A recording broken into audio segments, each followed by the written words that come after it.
Hello दोस्तों, स्वागत है आपका मेरे YouTube channel the first step academy में। आपने जैसा कि अभी प्रीवियस वीडियो में देखा होगा, हम सर्कुलेटरी सिस्टम के बारे में चर्चा कर रहे हैं, अर्थात परिसंचरण तंत्र। उसमें हमने अभी प्रीवियस वीडियो में हार्ट के बारे में आपको डिटेल से बताया। अब हार्ट की प्रोसेस क्या थी, कैसे पंप करता था, ये सारी चीज़ें हमने बता दी। कैसे इम्प्योर ब्लड आता है, प्योर ब्लड होता है और कैसे बॉडी में पहुँचता है। अब हमारा अगला टॉपिक है वर्क ऑफ हार्ट या क्रिया विधि हृदय की। हृदय कैसे कार्य करता है उसके बारे में अपने चर्चा करनी है। आशा करता हूँ कि मेरे इस YouTube चैनल के वीडियो आपको पसंद आ रहे होंगे।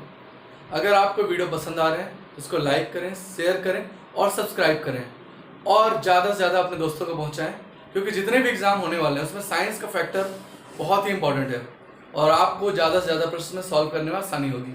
आइए शुरू करते हैं। हमें हृदय की क्रिया विधि की शुरुआत करनी है। तो आपको पता होगा, इससे पहला प्रश्न यही बनेगा कि हृदय कैसा अंग है, कैसा अंग है।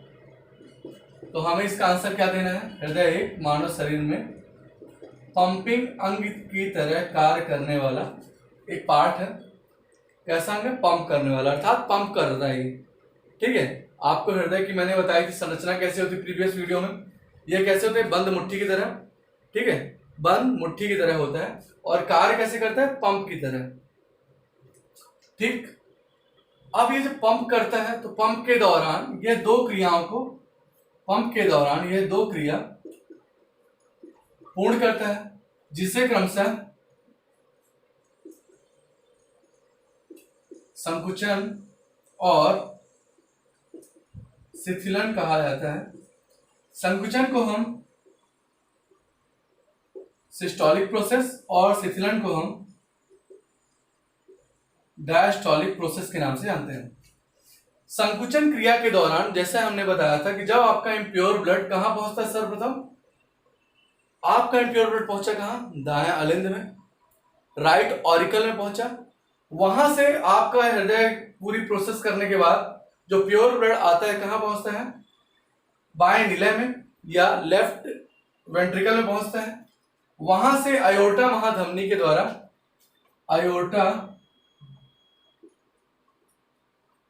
द्वारा पूरे बॉडी के पार्ट्स में जहां जहां ब्लड पहुंचता है, ब्लड का सर्कुलेशन इंपॉर्टेंस है, ऑक्सीजन युक्त ब्लड पहुंच जाता है। तो जब हृदय संकुचित होता है, या आप ये समझ लीजिए एक हृदय है आपका, ये संकुचन हुआ और ये शिथिलन हुआ। संकुचन के दौरान आप प्रेशर के द्वारा बंद करते हो तो आपके हाथ में अगर रेत होगी तो फिसल जाएगी, और अगर आप खोलते हो तो आप रेत ले सकते हो। तो संकुचन की अवस्था क्या होती है, बंद होने की क्रिया, हृदय की बंद होने की क्रिया। और शिथिलन की क्रिया क्या होती है, खुलने की क्रिया।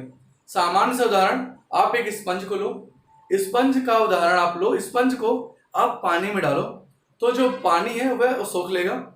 तो वह कैसी अवस्था रही है, शिथिल था, खुले फॉर्म में था। अब आप स्पंज को दबा दो, अर्थात संकुचित कर दो, तो पानी क्या होगा, तेजी से पूरा बाहर निकल जाएगा।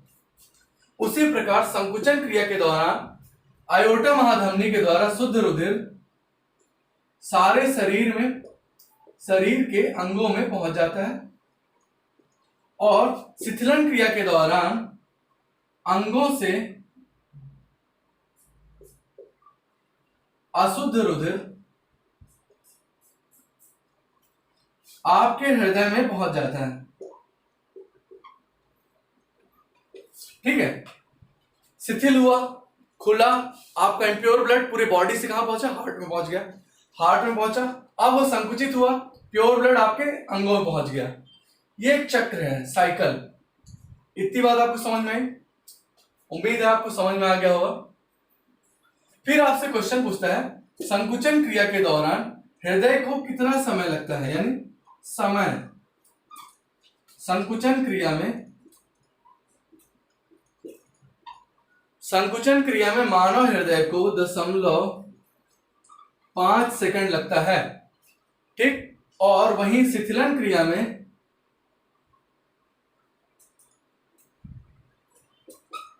0.7 सेकंड लगता है। तो पूछा जाता है कि मानव शरीर का सबसे व्यस्ततम अंग कौन सा है। लीवर है, लंग्स है, आपका हार्ट है, तो आपको आंसर क्या लगाना है, मानव शरीर का सबसे व्यस्तम अंग क्या है, हृदय है। ठीक, क्योंकि यह कभी आराम नहीं करता, ऐसा हमको फील होता है।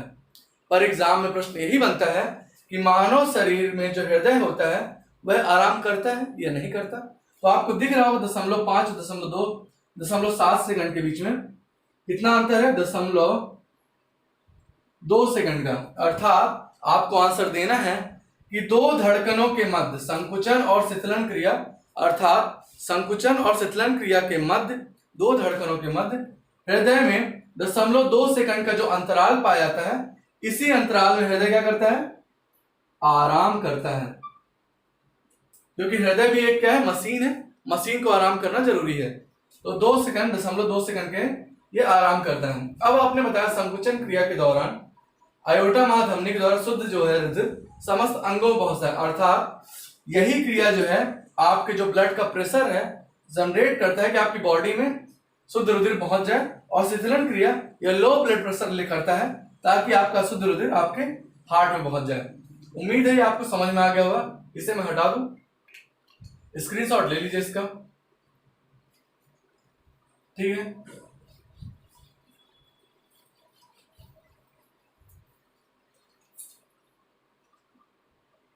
अब सामान्य सा प्रश्न बनता है कि मानव शरीर में जो धड़कन होती है, हृदय की क्रिया विधि 1 मिनट में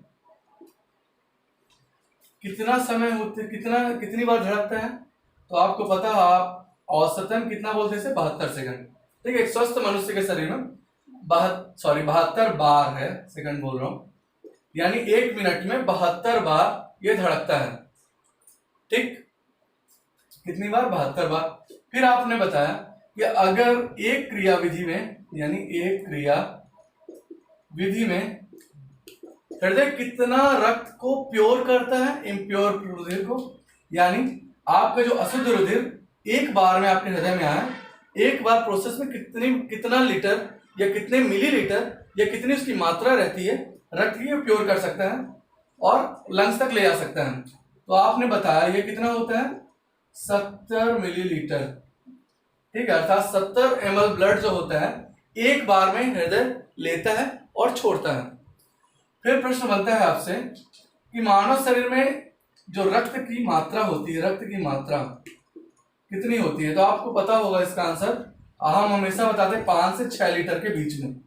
अभी 5 से 6 लीटर कैसे हुआ, डिसाइड कैसे हुआ, तो इसको हम ले लेते हैं। तो आपने बताया 1 मिनट 72 बार हृदय धड़कता है, तो हमने 72 बार ले लिया। ठीक है, एक बार में 72 बार। फिर आपने बताया क्रिया विधि में कितना लेता है, 70 ml। अब अगर आप इसका गुणा करोगे तो आपको आंसर मिलेगा 5040। ठीक है, ये लीटर में है। ठीक है, मिलीलीटर। अब मिलीलीटर को आप लीटर में कन्वर्ट करो तो आपको आंसर क्या मिलेगा, 5 से 6, 5 से ज्यादा और 6 से कम। ठीक है, अर्थात 5 से 6 लीटर ही ब्लड मानव शरीर में कंटिन्यू सर्कुलेट होता है, इम्प्योर होता है, प्योर होता है। यही चक्र चलता रहता है मानव शरीर में। इतनी बात क्लियर हुई आपको। अर्थात 1 मिनट में 72 बार आपका जो हृदय धड़कता है और एक बार में 70 ml ब्लड आपके हार्ट में आता है और वही प्रोसेस होती है। तो आपने बताया मानव शरीर 5 से 6 लीटर ब्लड होता है। यही ब्लड जो होता है प्योर और प्योर होता रहता है। अब 5 से 6 लीटर कैसे हुआ, तो 72 × 70 हमने कर दिया और लीटर में हमने डिसाइड कर दिया 5 से 6 लीटर। चलिए आगे बढ़ते हैं। इसको आपने बताया और हमने समझा कि मानव शरीर का सबसे व्यस्तम अंग क्या है, हृदय है। पर अगर आपसे पूछ लिया जाए कि हृदय का सबसे व्यस्तम भाग क्या है, तो आपने एक टर्मिनोलॉजी सुनी होगी, उसे बोलते हैं हम ऐसे नोड। यह वर्ड आपने सुना होगा, ऐसे नोड। अब ऐसे नोड के बारे में थोड़ी विस्तृत चर्चा करनी है, ये बहुत इंपॉर्टेंट है। अब इसकी स्थिति कहाँ होती है, तो हमने इसके बारे में आपको समझाया था कि हृदय में 4 कपाट होते हैं। ठीक, इसे बोलते हैं दायां अलिंद। ठीक है, या इसे बोलते हैं राइट ऑरिकल। दाएं अलिंद के ऊपरी भाग में यह संरचना पाई जाती है, कहां, ऊपरी भाग में। अर्थात इसकी स्थिति कहां हुई, तो आपने बताया यह दाएं अलिंद के ऊपरी भाग में स्थित होता है, ऐसे नोड। अब इसका फुल फॉर्म क्या है, इसका फुल फॉर्म है साइनो ऑरिकल नोड कहते हैं इसे, या इसी को हम बोलते हैं दूसरा नाम, इसको बोला जाता है पेस मेकर। पेस यानी गति, गति, ठीक है। इसी को, ऐसे नोड को अन्य नाम से जाना जाता है गति नियंत्रक। अर्थात मानव शरीर में हृदय की जो गति होती है, जो आपने 72 सेकंड बताया, 72 बार 1 मिनट में, गति का निर्धारण और नियंत्रण कौन करता है? ऐसे नोड। और यही ऐसे नोड हार्ट की क्रियाविधि को शुरू भी करता है, क्योंकि 72 बार उसको पंप करना है। तो ये डिसाइड करे पंप के दौरान ब्लड आया जाएगा जाएगा, तो शुरू कहां से होगी क्रियाविधि? अर्थात आपको बताना है कि हृदय की क्रिया की शुरुआत किस अंग से होती? ऐसे नोड से। मानव शरीर में हृदय में सबसे व्यस्ततम भाग कौन सा होता है? ऐसे नोड। यानी हृदय का सबसे व्यस्ततम भाग कौन है? ऐसे नोड ही है। इसी को पेस मेकर कहते हैं। अर्थात ये गति को नियंत्रित करेगा, कैसी गति आपकी बढ़ेगी, कैसी घटेगी, हृदय कितना काम करेगा, कितना काम नहीं करेगा, ये कौन डिसाइड करता है? ऐसे नोड।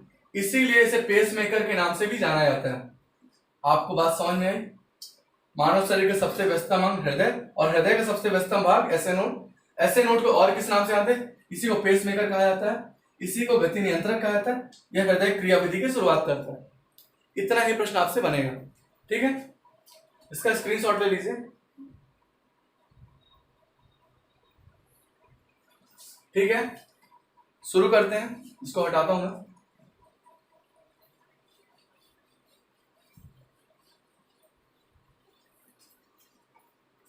अब आपसे पूछा जाता है, एक सामान्य सा प्रश्न ले लेते हैं कि जो मानव की धड़कन है, मानव की धड़कन को सुनने के लिए किसका प्रयोग किया जाता है? ये आपके एसएससी हो, रेलवे हो, बहुत बार ये क्वेश्चन आ चुका है एग्जाम में। ऑप्शन आपको दे देगा ये ईसीजी, पीसीजी, ईईजी, एलपीजी। ये एग्जाम में, कई एग्जामों में ये प्रश्न आया हुआ है कि मानव की धड़कन को सुनने के लिए किसका प्रयोग किया जाता है? ECG, PCG, EEG, LPG. और यहां हम बहुत बड़ी गलती कर जाते हैं, ठीक। आप सोचे, जो वीडियो लोग देख रहे हैं, तो आप इसका आंसर क्या लगाओगे? कई बार देखने में आया है, और हमने जब अध्ययन किया था तो हमसे भी गलती हुई थी। अमूमन हम क्या आंसर लगाते हैं? ईसीजी, ठीक है। अब ईसीजी इसका आंसर, जो कि गलत है। पहला ऑप्शन आपको यही मिलता है हमेशा, और कई एग्जाम में आ चुका है। अगर इसकी फुल फॉर्म में हम जाएंगे तो आपको क्लियर हो जाएगा। इलेक्ट्रो कार्डियोग्राम बोलते हैं इसे, सॉरी ग्राफ बोलते हैं इसे। इलेक्ट्रो कार्डियो ने हृदय का ग्राफ बनाने वाला, ना कि सुनने वाला। आपने देखा होगा अमूमन, जब आपको कभी ब्लड प्रेशर यानी आपके हार्ट में कोई दिक्कत होती है, ब्लड प्रेशर की कोई समस्या आती है, तो आपको एक टेस्ट होता है वहां, तो आप देखते हो एक प्रिंट निकलता है वहां से, ऐसी ऐसी एक संरचना निकलती है, प्रिंट आउट निकलता है। तो ये हृदय की गति को मापने का कार्य करता है। इसका कार्य क्या होता है? गति मापना, ठीक है। हार्ट कैसे कार्य कर रहा है? गति को मापने का, ना कि गति को सुनने का कार्य, या धड़कन को सुनने का। इसका फुल फॉर्म फोनो कार्डियोग्राम। फोन है यहां, अर्थात सुनने का कार्य होगा। इसी को आप जानते हो स्टेथो स्कोप के नाम से, ठीक। और इसी को क्या बोलते हो? आला। अर्थात आपका सही आंसर क्या होगा? पीसीजी। इसी के द्वारा ही मानव की धड़कन को सुना जाता है। ईईजी का फुल फॉर्म क्या है? इलेक्ट्रो इंसेफेलोग्राम। यह मानव की मस्तिष्क की क्रियाविधि को सुनने का कार्य करता है, यानी मस्तिष्क की बात होती है। ये मस्तिष्क को सुनने का कार्य करता है, मस्तिष्क में। और एलपीजी सबको पता है, लिक्विड पेट्रोलियम गैस, अर्थात इसका आंसर सही क्या होगा, पीसीजी। तो आपने बताया जो मानव की हृदय धड़कन है उसको सुना किससे आता है, स्टेथोस्कोप से। ठीक, ऐसा प्रश्न एग्जाम में आता है, इसका स्क्रीनशॉट आप ले लीजिए। ठीक, एग्जाम में बहुत बार आ चुका है। ठीक, अब थोड़ा सा हम चर्चा करते हैं कि हृदय जो आपने सुना है धड़कन, तो आपने बताया जो हृदय की धड़कन होती है वह किससे सुनी जाती है, स्टेथोस्कोप से,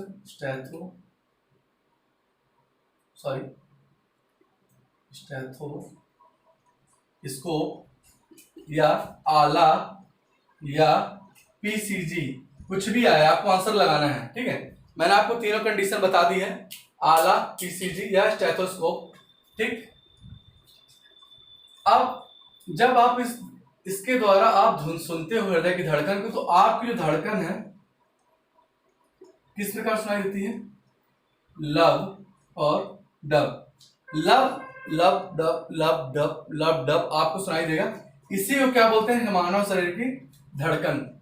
ठीक, फिर आपसे क्वेश्चन बने, क्या मानव का शरीर जब वृद्धावस्था में होता है तो उसकी धड़कन तेज होती है कि स्लो होती है, तो जैसे वृद्धावस्था को प्राप्त करता है हृदय की धड़कन जो है 60 से 70 बार प्रति मिनट हो जाती है, अर्थात आपके औसत से कम हो जाती है, 60 से 70 बार हो जाती है। और जब यह शैशव अवस्था में रहता है, अर्थात 1 माह से 6 माह तक का जो बच्चा होता है, लेटा हुआ अवस्था में होता है, उस समय इसकी जो धड़कन होती है बहुत तेज होती है, ये 110 से 120 बार प्रति मिनट धड़कन इसकी तेज रहती है। ये सामान्य सा प्रश्न है। तो आपकी मानव शरीर की हृदय की धड़कन स्टेथोस्कोप से आपने मापा, सुना उसको, और लब और डब आपको जो सुनाई देती है, ये आपने सुना हुआ एल वेव के बारे में, जब ज्योग्राफी आप पढ़ते हो तो उसमें आपको भूकंप की 3 वेव होती हैं। ठीक है, तो एल वेव जो होती है लब, उसी से संबंधित है ये। तो लब डब आपको सुनाई देता है, इसी को क्या, लब डब को क्या बोलते हैं, मानव शरीर की धड़कन। वृद्धावस्था के दौरान जो मानव शरीर की धड़कन होती है वह निरंतर कम होती जाती है, अर्थात औसत से कम हो गई, और शैशव अवस्था में क्या होती है, सर्वाधिक होती है। इसका स्क्रीनशॉट ले लीजिए, आगे बढ़ते हैं फिर। ठीक है, अब आपने सुना होगा एक वर्ड, ब्लड प्रेशर। ठीक है, इसको क्या बोलते हैं, रक्तचाप, रक्तचाप।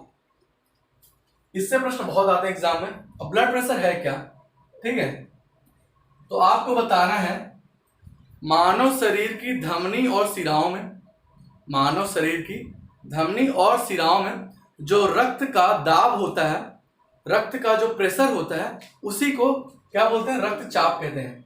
अर्थात फोर्स के द्वारा जाता है, फोर्स के द्वारा आता है, फोर्स के द्वारा गया, फोर्स के द्वारा आया, उसी फोर्स में जो उनकी दीवारें होती हैं धमनी और शिराओं की, एक प्रेशर लगता है, उसी प्रेशर को क्या बोलते हैं, ब्लड प्रेशर। धमनी और शिराओं की दीवार में जो दाब लगता है, ठीक है, जो रक्त का दाब लगता है, उसी को ब्लड प्रेशर कहा जाता है। पहला प्रश्न जो बनता है कि इसकी खोज किसने की, तो रक्तचाप की खोज एक वैज्ञानिक के नाम था स्टीफन हेल्स। इन्होंने सर्वप्रथम रक्तचाप की खोज की, ब्लड प्रेशर की खोज की। फिर आपसे क्वेश्चन पूछा जाता है रक्तचाप की खोज किस जीव में की गई थी, घोड़े में की गई थी, गधे में की गई थी, चूहे में की गई थी, कुत्ते में की गई थी। तो वैज्ञानिक स्टीफन हेल्स ने घोड़े में सर्वप्रथम रक्तचाप की खोज की। ठीक है, किसने खोज की थी, वैज्ञानिक स्टीफन हेल्स ने। अब रक्तचाप क्या होता है, तो एक सामान्य मनुष्य के शरीर में, सामान्य मनुष्य के शरीर में जो उच्च रक्तचाप होता है, उच्च रक्तचाप, या इसी को बोलते हो आप हाई ब्लड प्रेशर, वह कितना होता है, 120 मिलीमीटर Hg अर्थात 120 millimetre of mercury, 120 millimetre of पारा, या आपने बताया पारा, Hg यानी क्या होता है पारा, या इसे क्या बोलते हैं मर्क्यूरी। ठीक है, क्योंकि आपने देखा होगा कि जो हृदय का प्रेशर, आपने ब्लड का प्रेशर मापा तो आपने देखा होगा एक यंत्र होता है, उसको क्या बोलते हैं हम स्फिग्मोमैनोमीटर। ठीक, अर्थात रक्तचाप का मापन जो होता है, मापन किससे होता है स्फिग्मो मैनोमीटर में होता है। आपने देखो डॉक्टर लेके आते हैं, ऐसे दबाते हैं, हाथ में लगाते हैं, ठीक, पंप करते हैं, पंप के बाद वो छोड़ते हैं, तो आपने देखो एक लिक्विड फॉर्म में आपने देखो धातु ऊपर चढ़ती है, वही डिसाइड करती है आपका क्या ब्लड प्रेशर। वह धातु कौन सी होती है पारा। तो आपको अगर एग्जाम में पूछा जाए कि मानव शरीर के रक्तचाप के मापन के लिए कौन सी धातु का प्रयोग किया था, तो किस धातु का प्रयोग किया था पारा। मानव शरीर में रक्तचाप का मापन किस यंत्र के द्वारा किया था, तो उसका आंसर क्या है स्फिग्मोमैनोमीटर। तो आपने बताया अगर हमने जो ब्लड प्रेशर हाई होता है वह किसके दौरान होता है 120 mm Hg या औसत है, ऐसा नहीं कि 120 ही होना चाहिए। आप समझो एक सामान्य मनुष्य के शरीर में 110 भी हो सकता है, 120 भी हो सकता है, 130 भी हो सकता है पार, ठीक है हाई ब्लड प्रेशर। ये औसत है, अगर आप इसका औसत निकालोगे तो आपको इसका औसत क्या मिलेगा 120 ही मिलेगा। ठीक है, औसत कैसे 360 इसका आया, बटे 3 करोगे तो आपको 120 ही आंसर आएगा। तो एक सामान्य मनुष्य के शरीर का औसत उच्च रक्तचाप क्या होगा 120। ठीक है, और इसका मापन किससे किया आपने स्फिग्मोमैनोमीटर के द्वारा। इतनी बात क्लियर हुई। ठीक है, इसको मैं हटाता हूं। तो 120 मिलीमीटर Hg क्या हुआ हाई ब्लड प्रेशर। इसी हाई ब्लड प्रेशर के दौरान आपका जो रक्त है शुद्ध रक्त यह शरीर में जाता है, हाई ब्लड प्रेशर के दौरान ही शरीर में शुद्ध रक्त जाता है। और जो मानव शरीर का निम्न रक्तचाप है औसत, वह कितना होता है आपने किताबों में पढ़ा होगा, या इसे क्या बोलते हैं लो ब्लड प्रेशर। वह कितना होता है 80 mm Hg तो मैंने समझा दिया कि आपने स्फिग्मोमैनोमीटर में जो मापा उसमें धातु भरी होती है क्या पारा होती है। 80 भी हो सकता है, इसमें ये भी एक औसत है, ये 70 भी हो सकता है, 80 भी हो सकता है, 90 भी हो सकता है, ये एक एवरेज है। ठीक है, तो मानव सामान्य मनुष्य स्वस्थ मनुष्य के शरीर में इतना एवरेज माना जाता है जो कि मानक है। इस दौरान यानी लो ब्लड प्रेशर के दौरान आपका जो ब्लड होता है अशुद्ध रुधिर हृदय में आता है। ठीक है, यानी हाई ब्लड प्रेशर के द्वारा आपका शुद्ध रुधिर पूरी बॉडी में फैला, और जहां लो ब्लड प्रेशर हुआ, लो प्रेशर के दौरान इतना आपका प्रेशर रहे तो आपका जो अशुद्ध रुधिर है वह हार्ट में पहुंच जाता है।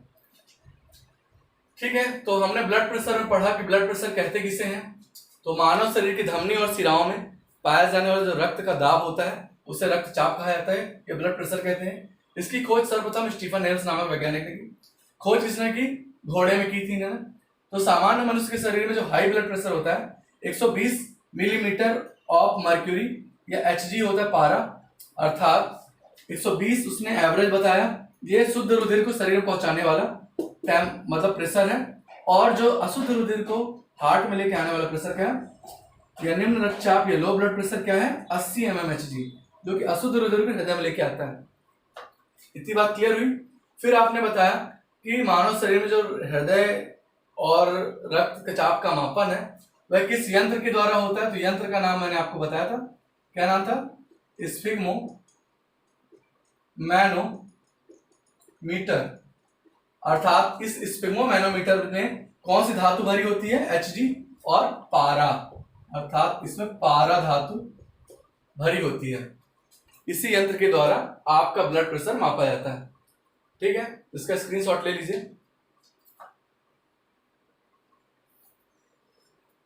ठीक है, ये अपन अभी हार्ट की बात कर रहे थे। ठीक है, जितने क्वेश्चन एग्जाम में बने वो सारे मैं आपको बता रहा हूं, एक भी प्रश्न मिस नहीं होगा आपसे। बस आप ध्यान से नोट्स बनाते रहो और कंटिन्यू पढ़ते रहो। ठीक, कुछ भी नहीं जाएगा। 25 क्वेश्चन, 25 में 23 से 24 क्वेश्चन आप अटेंड करके चलो। फिर आपने एक वर्ड सुना हो हार्ट से संबंधित है, हृदय प्रत्यारोपण।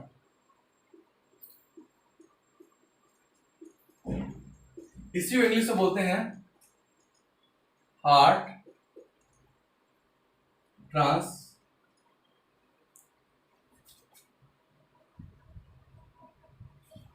ट्रांसप्लांटेशन, हृदय प्रत्यारोपण। इससे कुछ प्रश्न बन जाते हैं। तो पहला प्रश्न बनता है कि इसकी खोज, ये सर्वप्रथम सफल हृदय प्रत्यारोपण